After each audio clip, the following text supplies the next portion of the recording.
우리는 어제 본문 말씀을 통해서 하나님의 백성들이 그의 현실 속에서 그리고 그의 현실 가운데 찾아온 여러 가지 문제 앞에서 어떻게 행하는지를 살펴보았습니다. 결론적으로는 그들의 현실과 그리고 그 현실에 찾아온 여러 가지 문제 앞에서 그들은 하나님을 향한 신뢰를 버리고, 하나님의 백성들인데도 불구하고 하나님을 향한 신뢰를 버리고 현실을 고려하여 자기의 이성을 따라 합리적이고 또 실용적이고 또 무엇인가 실질적인 힘이 되어줄 것 같은 애굽을 의지하는 모습을 우리는 보았습니다. 그래서 이것을 한마디로 본다면 하나님의 백성들의 가장 큰 문제는 자신의 현실 속에서는 무신론자가 되어버린단 말입니다.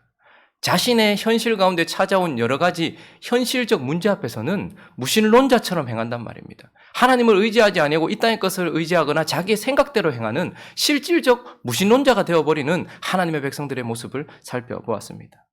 오늘 30장 이어지는 18절부터는 그런 자신의 현실과 그 현실의 문제 앞에서 실질적 무신론자가 되어버리는 하나님의 백성들에 대한 하나님의 태도, 그런 하나님의 백성들을 향한 하나님의 행동, 이런 것들을 우리에게 보여주고 계십니다. 그 첫 번째는요, 하나님께서 기다리신다라고 말씀하고 있습니다. 18절 읽어보겠습니다. 시작.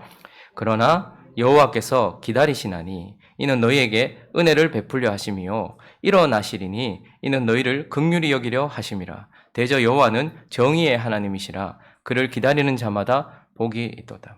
그러나 하나님의 백성들은 현실 가운데 교회에서나 그리고 성전에서나 그리고 평안할 때는 하나님의 백성이고 하나님이 그들의 삶 속에 중심에 계세요. 그런데 실질적으로 그의 현실 가운데서 그리고 특별히 아수르라는 문제가 생기니까 그 순간 그들은 하나님이 없는 무신론자처럼 행하더라는 거죠. 그러나 하나님은 그런 백성들임에도 불구하고 그러나 여호와께서는 기다리신다라고 말씀하고 있습니다. 무엇을 기다리시는 것입니까? 하나님의 백성들이 자신의 열심과 자신의 생각대로 행동하는 그 모든 자신의 이성과 자신의 판단과 그리고 자기 자신을 의지하는 이 모든 것들을 내려놓기까지, 그래서 자기 자신에 대하여는 완전히 포기할 때까지 하나님께서는 기다리신다라고 말씀하고 있습니다.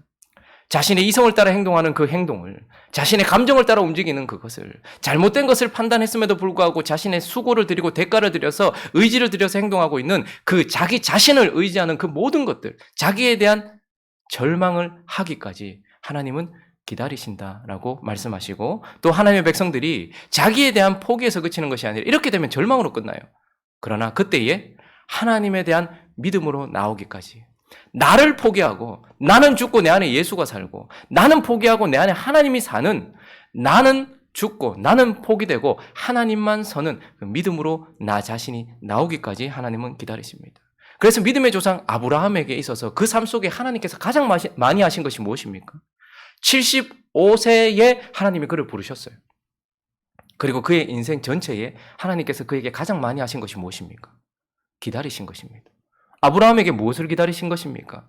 아브라함은 네게 아들이 있을 것이다, 네 자손이 별과 같이 모래알같이 많을 것이라는 하나님의 약속을 받고서 그 현실을 살아갔지만 그 가운데서 그 약속을 이룰 만한, 그리고 자기의 소망을 성취할 만한 자기의 어떠한 것도 없다는 것을 깨달았음에도 불구하고 어떻게든지 그 약속을 혹은 자기의 꿈을 이루어보려고 하갈을 통해서도 해보고, 그리고 자기의 몸종, 그러니까 자기의 하인이었던 엘르에셀을 후견인으로, 후계자로 맞이해서 어떻게든지 이게 내 자식이라고 주장해보고 싶은 자기 열심, 자기 이성, 자기 판단, 자기 주장, 자기 가치관, 이것을 내려놓지 못했어요. 그러나 하나님께서 어떻게 하셨습니까? 그런 아브라함이 그 모든 것들에 대하여 자기에 대한 포기를 할 때까지 하나님은 기다리신 겁니다. 그렇게 100세에 대해서 아브라함은 나는 안 되겠군요, 하갈을 통해서도, 그리고 내가 지금까지 길렀던 엘르에셀, 자식 같은 엘르에셀을 통해서도 나는 아무것도 할 수 없는 존재입니다라는 나의 포기와 함께, 그러나 죽은 몸과 같고 죽은 태와 같은 우리를 통해서 하나님이 하시면 하십니다라고 하나님에 대한 믿음으로 반응하기까지. 그래서 75세에 부름받아서 100세의 아들을 낳기까지 그 25년이라는 시간은 아브라함이 아들 주신 하나님을 기다린 시간이 아니고, 아브라함이 자기를 포기하고 하나님을 붙들 때까지 아브라함을 기다리신 하나님의 기다림의 시간이었던 것입니다. 하나님은 우리가 나 자신을 내려놓고 주님만 붙들 때까지 기다리시는 분입니다. 또한 하나님은 세상에 대하여, 세상의 것들에 대하여 내가 붙들고자 하는, 나 자신도 포기해야 되지만 나 자신이 붙들었던 세상과 세상의 것들에 대하여 이것들이 허망하다는 것을 깨달을 때까지. 그래서 그 세상에는 내가 생각했던 것처럼 기쁨도, 내가 생각했던 것처럼 안식도, 내가 생각했던 것 같은 평안도 거기는 없다는 것을, 결국 세상은 허망이라는 것을 깨닫기까지. 그러나 내가 아무렇지도 않게 생각했던 하나님 안에는 진정한 기쁨도, 평안도, 안식도 있다는 것을 깨닫기까지. 그래서 누가복음 15장에는 탕자의 이야기가 나옵니다. 아버지는 아들을 기다리십니다. 여러분, 아버지가 취할 수 있는 행동들은 참 많았습니다. 아들이 정신 차릴 때까지 감금을 해놓든지 아니면 뻔히 보이는 그 불구덩이로 들어가지 못하도록 하든지. 그러나 아버지는 알았어요. 스스로가 세상이 허망하다는 것을 스스로가 인식하고 깨닫고 아버지께로 돌아오지 않는 한 내가 억지로 붙들고 있어도 몸은 붙들고 있을지 모르지만 마음과 영혼은 세상을 향할 수밖에 없다는 것을. 그래서 그 애타는 마음을 가지고서 자식이 아파할 것을 알고 자식이 고통당할 것을 알지만 허랑방탕한 생활을 하도록 아버지께서 어떻게 하십니까? 눈물을 머금고 그리고 거기서부터 돌아올 때까지. 그래서 그 아들이 얼마 지나지 않아서 내가 아버지께로 받을 모든 유산을 가지고서 이것을 가지고 세상에 나가면 기쁨이 있고 이것을 의지하면 세상에서 평안이 있고 이것 있으면 세상에서 안식을 누릴 것이라 생각했던 그 세상에서 얼마 지나지 않아서 그가 스스로 뉘우쳐 무엇을 깨달았습니까? 내 아버지 집에는 양식이 풍족한 품꾼이 많거늘 나는 지금 세상 가운데서 완전히 엎어졌고 아무것도 얻지 못했지만 내 아버지 집에는 품꾼들까지도 풍성하다라는 것을 스스로 뉘우쳐서 어떻게 합니까? 낮아진 마음으로 아들이라 칭함을 감당치 못하는 그런 마음으로 아버지 품으로 다시 돌아올 때에 아버지는 저기 멀리서 오고 있음에도 불구하고 기다리고 계셨어요. 아버지는 뭘 기다리고 계셨습니까? 아들이 세상의 허망함을 깨닫기까지. 네가 붙들고 있고 네가 그렇게 가지고 싶어 했던 그 모든 것들이 허망하다는 것을 깨닫기까지. 그러나 그 허망함이 허망으로 끝나지 않고 아버지 안에는 네가 원하는 모든 것들이 있다는 것을 깨닫기까지 기다리신 아버지. 아브라함이 자기를 포기할 때까지 기다리신 하나님 아버지. 탕자가 세상을 포기할 때까지 기다리신 하나님 아버지. 그 아버지께서, 그 하나님께서 지금도 현실 속에서는 우리의 실질적인 문제 앞에서는 무신론자가 되어버리는 우리가 하나님을 붙들 믿음으로 나올 때까지 기다리신다라고 말씀하고 있습니다. 자, 그리고 그런 우리를 향하여 하나님께서 하시는 행동, 그분의 태도 두 번째는 무엇입니까? 인도하신다라는 것입니다. 그렇게 우리가 하나님이 그 기다리신 기다림의 끝을 종지부를 찍고서 주님을 향한 믿음으로 나오면 그때 하나님께서 뭘 하시는가? 우리를 인도하신다라고 말씀합니다. 20절, 21절 읽어보겠습니다. 시작.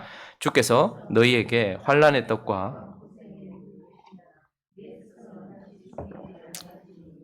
내 눈이 내 스승을 볼 것이며 너희가 오른쪽으로 치우치든지 왼쪽으로 치우치든지 내 뒤에서 말소리가 내 귀에 들려 이르기를 이것이 바른 길이니 너희는 이리로 가라 할 것이며. 자, 주께서 너희에게 환난의 떡과 고생의 물도 주세요. 그러나 그런 환난과 고생 가운데서 하나님이 그를 깨닫고 하나님에 대하여 깨닫고 주께로 돌아온 자들에게는 무엇이 되어 주십니까? 내 스승이 되어 주신다라고 말씀하십니다. 우리에게 필요한 것은 무엇입니까? 이제 주님께 돌아올 길, 그리고 주님께 돌아온 자들이 나아가야 될 바른 길을 가르쳐주고 바른 길을 보여줄 자가 필요한 거예요.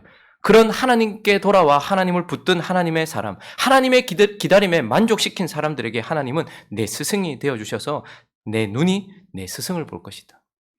그래서 그분은 길이에요.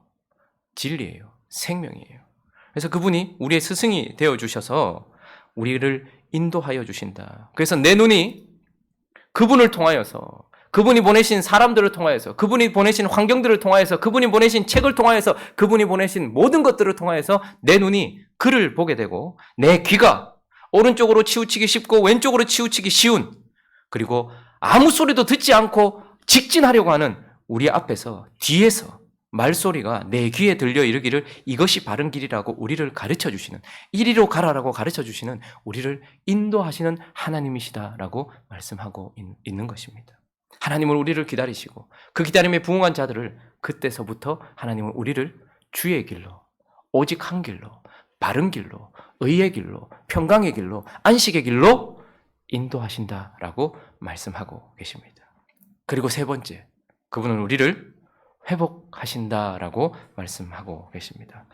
자, 22절 말씀 읽어보겠습니다. 시작. 또 너희가 너희 조각한 우상에 입힌 은과 부어 만든 우상에 올린 금을 더럽게 하여 불결한 물건을 던짐같이 던지며 이르기를 나가라 하리라.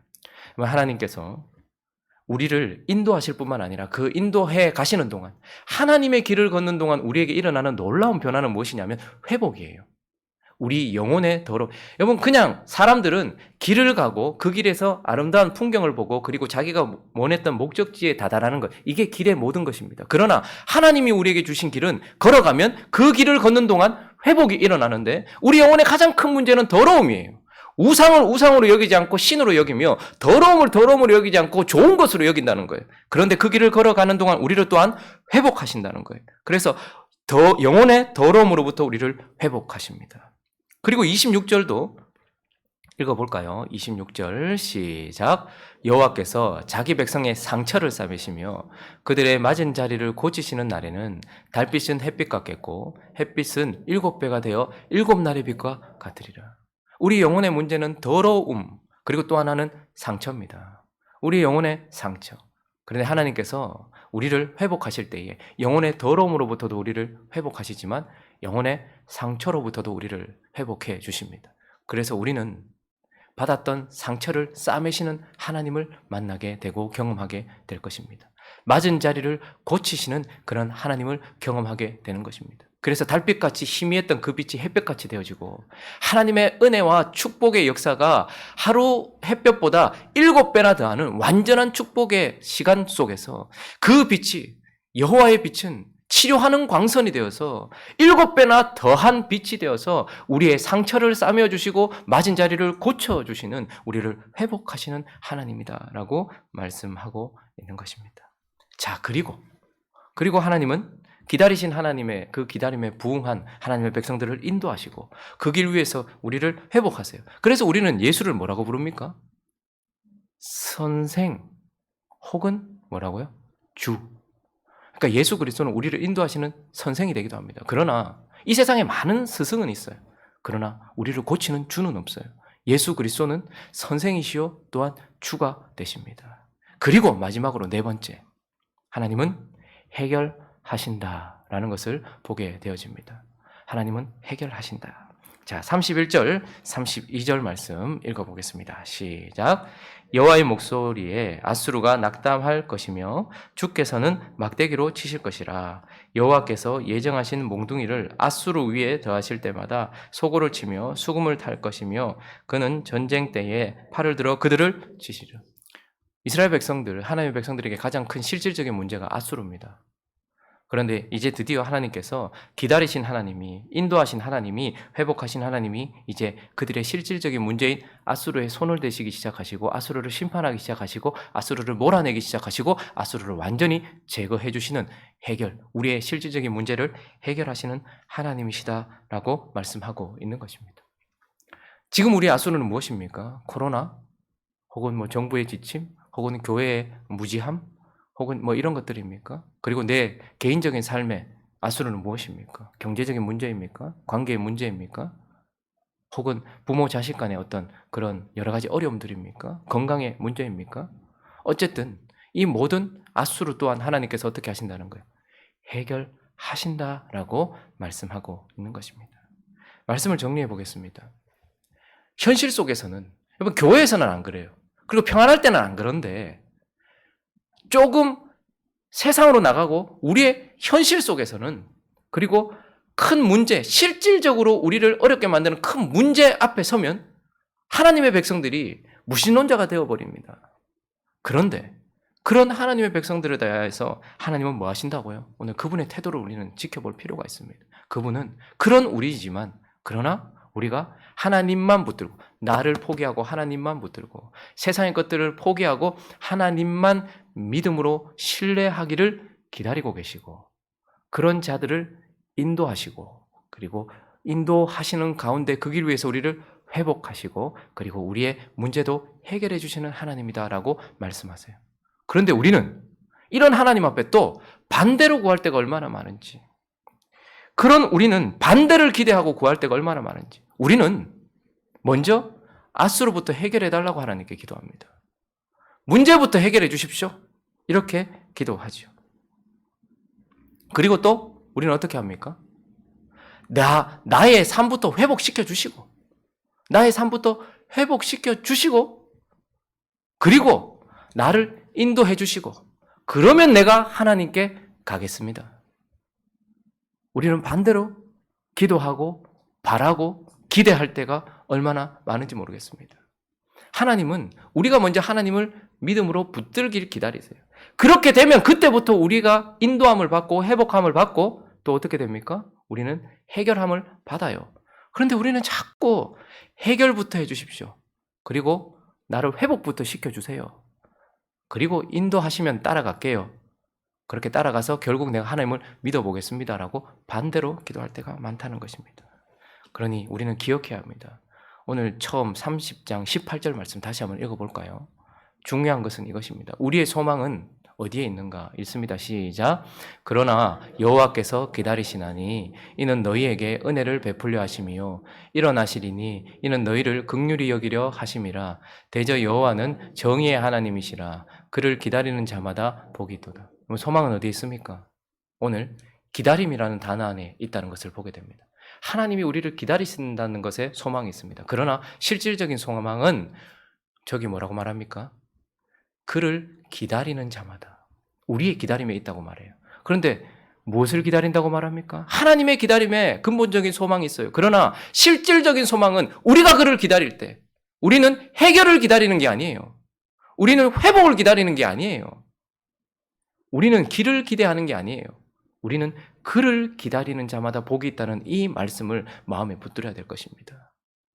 그를 기다린다는 것은 무엇입니까? 내가 나 자신도 내려놓고 나 죽고 예수 그리스도 살고 세상은 없고 오직 주만 있는 그런 삶이 되어서 주를 붙든 믿음을 가지고서 그분을 기다리는 자가 복이 있다라고 말씀하고 계시다라는 것입니다. 그러므로 이런 믿음, 내가 주를 기다리는 자가 되어서 하나님의 인도하심을 받고 하나님의 회복하심을 경험하며 내 모든 문제가 해결되어 평안과 안식과 기쁨을 누리게 되는 하나님의 백성들 되시기를 예수 그리스도 이름으로 축원합니다.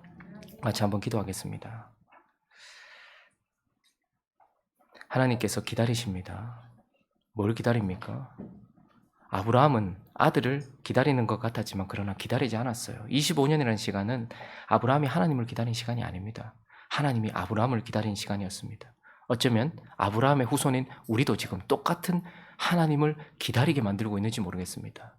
나 자신이 죽고 내 안에 예수 그리스도 살기를, 세상은 없고 예수 그리스도만 있기를, 그 기다리시는 하나님 앞에 믿음으로 그분의 기다림을 이제 중지시키는 우리가 될 수 있게 달라고, 그래서 하나님의 인도하심을 받고 그분의 인도하심 속에서 회복하심을 누리고 그리고 나의 문제까지 해결받는 축복의 사람 될 수 있게 달라고, 그리고 지금 이 나라와 현 시국을 놓고서 지혜롭게 행할 수 있도록, 뱀처럼 지혜롭고 비둘기처럼 순결하게 행할 수 있도록 교회들이 바른 길을 걸어갈 수 있도록 그렇게 한번 기도했으면 좋겠습니다. 기도하겠습니다.